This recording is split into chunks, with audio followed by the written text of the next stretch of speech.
यदि किसी स्त्री की ओर तुम्हारा मन बार बार एक ही भावना से खिंच रहा है, यदि हर बार उसकी छवि आते ही तुम्हारे भीतर कुछ जाग उठता है और बार बार उसके साथ संबंध की तीव्रता इच्छा होती है, तो यह केवल वासना नहीं, यह एक संकेत है कि ब्रह्मांड तुम्हें किसी गहरे रहस्य से जोड़ना चाहती है। समझो, या तो वह स्त्री तुम्हारे कर्मों की परीक्षा है या तुम्हारे भाग्य की दहलीज, परंतु निर्णय तुम्हें करना है। क्या यह मोह है या आत्मा का कोई संकेत? और इस रहस्य को जानने के लिए अंत तक जरूर सुनो। श्री कृष्ण कहते हैं कि वह वाणी जो तुम्हें वासना से प्रेम की ओर और मोह से मोक्ष की ओर ले जाए, क्योंकि यह केवल आकर्षण नहीं है, यह तुम्हारे भीतर उठता एक दिव्य आह्वान है। यदि किसी स्त्री की ओर बार बार तुम्हारा मन आकर्षित होता है, तो यह केवल शारीरिक नहीं, आत्मिक संकेत भी हो सकता है। परंतु वासना और प्रेम का भेद समझना ही मोक्ष का द्वार खोलता है। हे अर्जुन, जब मन बार बार किसी स्त्री के रूप, गंध, स्पर्श और स्पर्श के विचारों में डूबने लगे, जब हृदय उस ओर दौड़ता रहे, जब तुम्हारी रात्रि उसकी छवि से घिर जाए और तुम्हारा दिन उसके स्मरण में खो जाए, तो यह संकेत है कि मन मोह के बंधन में बंध चुका है। किंतु हे मानव, यह जानना आवश्यक है कि वह आकर्षण वासना है या प्रेम। क्या तुम उस स्त्री को भोगना चाहते हो या आत्मा से जुड़ना चाहते हो?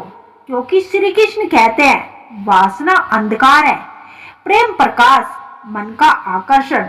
श्री कृष्ण कहते हैं, हे मानव, जब मन एक ही स्त्री की ओर बार बार दौड़ता है, तब वह जानना तुझ पर निर्भर है कि वह आकर्षण देह का है या आत्मा का। स्त्री के रूप का आकर्षण प्रकृति के नियम है। यह शरीर पंचभूतों से बना है, जिसमें शर्त और वर्त दोनों छिपे होते हैं। यदि मन केवल उसके शरीर को पाने के लिए चंचल है, तो यह वासना है, एक अग्नि से जला देगी। लेकिन यदि तुम उसकी आंखों में आत्मा का दर्पण देख रहे हो, तो यह प्रेम है जो अमृत देगा। पहचानो, यदि तुम उसे पाने के बाद भी चैन चाहते हो, वह प्रेम है।